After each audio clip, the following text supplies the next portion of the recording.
जम्मू में लोकतांत्रिक पार्टी ने अनुसूचित जाति जनजाति SC/ST का महासम्मेलन कार्यक्रम एक निजी विवाह भवन में आयोजित किया। बता दें कि लोकतांत्रिक सामाजिक पार्टी ने अपनी पार्टी का डंका बजा दिया है, जिसमें अध्यक्ष पद्म श्री डॉक्टर जगदीश प्रसाद ने जम्मू जिले के निजी विवाह भवन में अनुसूचित जाति अनुसूचित जनजाति SC/ST का महासम्मेलन का कार्यक्रम भी आयोजित कर बिहार व बिहार के जिले जम्मू के कमियों के बारे में 5 मुख्य बातें कहीं, जिसमें पहले सरकारी स्कूल में पढ़ने वाले 75% बच्चे हाई स्कूल जाते जाते पढ़ाई छोड़ देते हैं। वहीं दूसरी बातों को लेकर बिहार के किसी भी प्राइमरी हेल्थ सेंटर में इलाज की कोई उचित व्यवस्था नहीं है। तीसरे में उन्होंने बताया कि केंद्र सरकार पर निशाना साधते हुए कहा कि पब्लिक सेक्टर यूनिटी को केंद्र सरकार बेचने में लगी है। वहीं चौथे बातों को उन्होंने रखते हुए कहा कि गरीबों की सरकार में स्नातक तक मुफ्त शिक्षा व मुफ्त स्वास्थ्य सेवाएं मिलेगी। इन तमाम चीज़ों के साथ मीडिया से बात करते हुए उन्होंने क्या कुछ बताया, आइए सुनाते हैं इस खास रिपोर्ट में। ऐसे ही तमाम छोटी बड़ी खबर के साथ लगातार बने रहने के लिए चैनल को लाइक शेयर सब्सक्राइब जरूर कर लें। धन्यवाद। ऑनलाइन सिस्टम में और परेशानी पड़ रहा है। किसी भी अनुसूचित जाति जनजाति OBC लोगों को कहीं डॉक्टर जगदीश प्रसाद हमारे समाज में आए हैं, जो संविधान को बचाने आए हैं। अगर अभी भी नहीं चेक किएगा। आपका अपना परिचय देते हुए कौन सी पार्टी से है और ये आज का क्या कार्यक्रम है आपका? मेरी अपनी पार्टी है लोकतांत्रिक सामाजिक न्याय पार्टी, लेकिन ये पार्टी इंडिया गठबंधन के साथ लड़ेगी, तभी उसी के साथ रहेगी, बीजेपी के खिलाफ लड़ेगी। और मेरा उद्देश्य ये है आने का कि आज भारतीय जनता पार्टी देश में महंगाई बेरोजगारी अपने चरम सीमा को पार कर गया है। 2 चीज़ें। तीसरी चीज़, आज आप देखिएगा कि हर दिन हमारे नौजवान आत्महत्या कर रहे हैं चूँकि उनको रोजगार नहीं मिल रहा है। दूसरी बात कि देश का प्रजातंत्र जो है खतरे में है। आप पूछेंगे खतरे में क्यों है? खतरे में इसलिए है कि आज जितने हमारे इंस्टीट्यूशन थे, चाहे इलेक्शन कमीशन ऑफ इंडिया हो, चाहे इन्फोर्समेंट डायरेक्टर हो, चाहे CBI हो, ये बड़े बड़े इंस्टीट्यूशन हो, वो सारे इंस्टीट्यूशन को सरकार ने अपने हाथों में ले लिया, जो नहीं लेना चाहिए। एवं न्यायपालिका को भी अपने हाथों में ले लिया। दूसरी बात यह है कि आज भारत सरकार जो है वो संविधान को भी धीरे धीरे बदलने की कोशिश कर रही है, तो डेमोक्रेटिक आरक्षण को ख़त्म कर रहा है।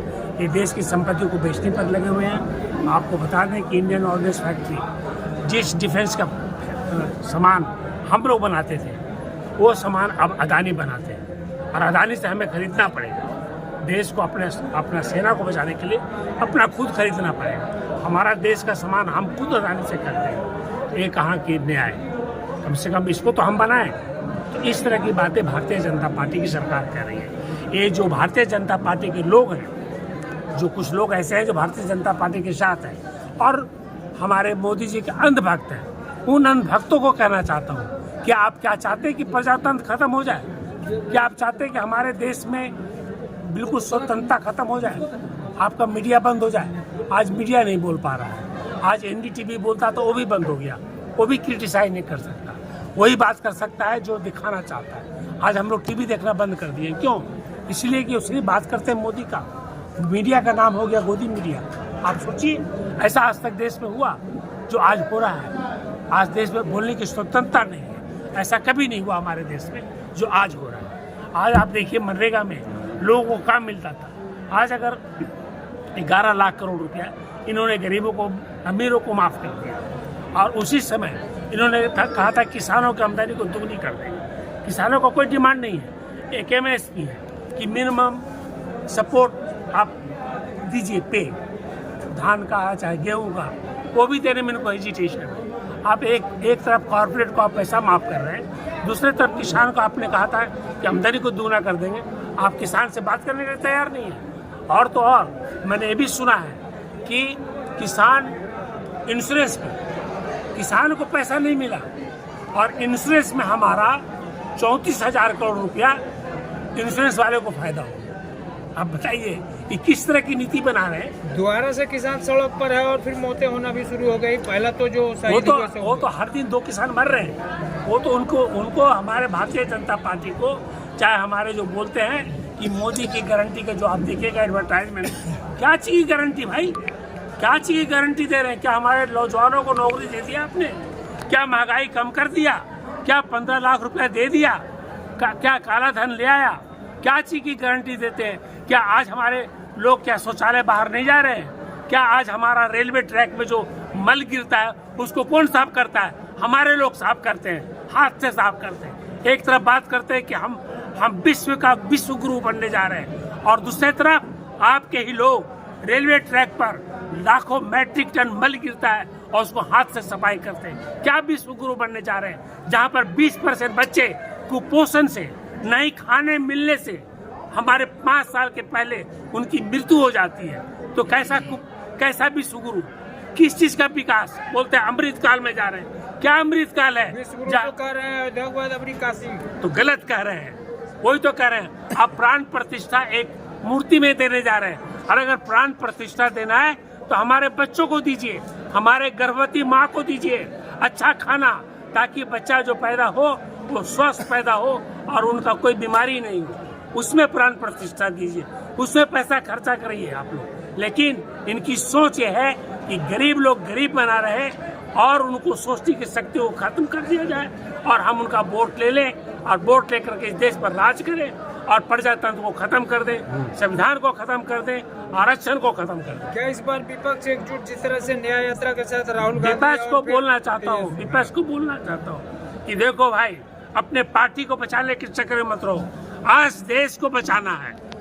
आप लोग जितने नेता हो विपक्ष का, पार्टी के बारे में नहीं सोचो कि हमको देश को कैसे बचाना है, हमें प्रजातंत्र को कैसे बचाना है, हमें संविधान को कैसे बचाना है। अगर आपकी सोच ऐसी होगी तभी देश बच पाएगा और तभी भारतीय जनता पार्टी को आप इस देश से खदेड़ पाओगे, और नहीं तो लड़ते रह जाओगे और उन लोग फिर जीत कर चला जाएगा और 225 से फिर बना लेगा। जमुई से आप चुनाव लड़ने के लिए हैं 2024 लोकसभा, क्या मुख्य 2-4 कमी आप देखते हैं जो जमुई में आज तक नहीं हो पाया, शुरुआत में उसको होना चाहिए और आप उस पर काम करें? सबसे बड़ी कमी तो मैं देखता हूँ यहाँ हेल्थ का।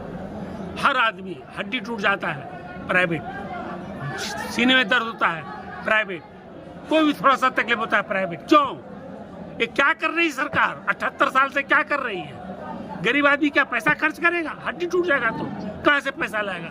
जो बेचारा रोज का 300 रुपये 400 रुपये कमाता है, कहाँ से खर्च कर पाएगा? तो सबसे पहले मेरा काम होगा कि इस अस्पताल को, जमुई के अस्पताल को, शेखपुरा के अस्पताल को, तारापुर के अस्पताल को अपग्रेड करना। और अपग्रेड ऐसा करूँगा कि हार्ट के बीमारी के लिए, किडनी के बीमारी के लिए और ब्रेन की बीमारी के लिए जांच करने के लिए, इलाज करने के लिए उनको पटना, दरभंगा, मुजफ्फरपुर नहीं जाना पड़े, बल्कि जमुई में हो। और दूसरी बात, मैं यहाँ का शिक्षा को सुधार करूँगा।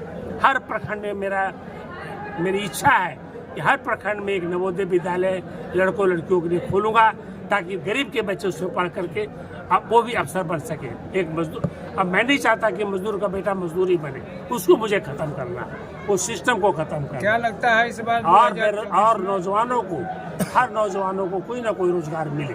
चुनाव के पहले पकड़ा देते हैं और फिर इस तरह का निकल पाएगा पब्लिक बाहर इससे। यही मैं लोगों को बताना चाहता हूँ कि अगर आपको अपने बच्चों की चिंता है तो आप भारतीय जनता पार्टी को वोट ना दें। और विपक्षियों को कहना चाहता हूँ कि अगर देश की चिंता है तो अपने आपस में थोड़े से सीट के बंटवारा के लिए आप एक दूसरे से लड़ाई ना करें। अगर आप 2 सीट कम भी जीत गए तो क्या फर्क पड़ता है भाई, देश तो बच जाएगा। इसीलिए अभी आप लोग का उद्देश्य होना चाहिए कि भारतीय जनता पार्टी को कैसे हटाना। आप लोग नेतागिरी दिमाग से निकाल दो यार। मैं विपक्ष के नेताओं को ही बोलना चाहता हूँ, छोटी छोटी बातों पर मत लड़ो, यही सोचो कि हमें बीजेपी को हराना है और हम लोग को जीतना है, बस। विपक्ष एकजुट अगर रहा तो वो जो नारा 400 और 370 वाला है वो अभी पीछे रह जाएगा। अफसर्स की बात है कि देश के प्रधानमंत्री बोलते हैं 400 के पार, तो उसका तो एक ही बात हो सकता है कि ईवीएम को या तो उन लोग भारतीय जनता पार्टी पूरा मैनिपुलेट कर रही है, कि अगर उनमें ताकत है तो बैलेट पेपर से करवा ले।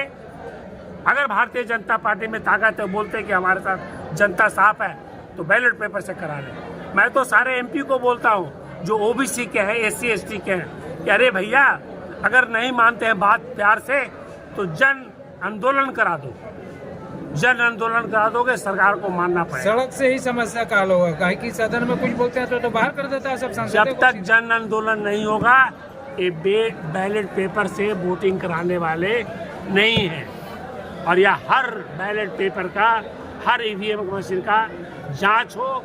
और अभी ये मौका है, मैं सुप्रीम कोर्ट के आपके माध्यम से कहना चाहूँगा कि अगर आप में आत्मीयता है, आप में अगर स्वाभिमान है, तो अभी आप जिस तरह से आपने इलेक्ट्रल बॉन्ड के डिटेल मांगा है और इलेक्ट्रल बॉन्ड को बंद करवाया है, अगर आप चंद्रचूड़ साहब, अगर आप ईवीएम को बंद करा देंगे, आप रहे या ना रहे, आपका नाम अमृत अक्षरों से लिखा जाएगा।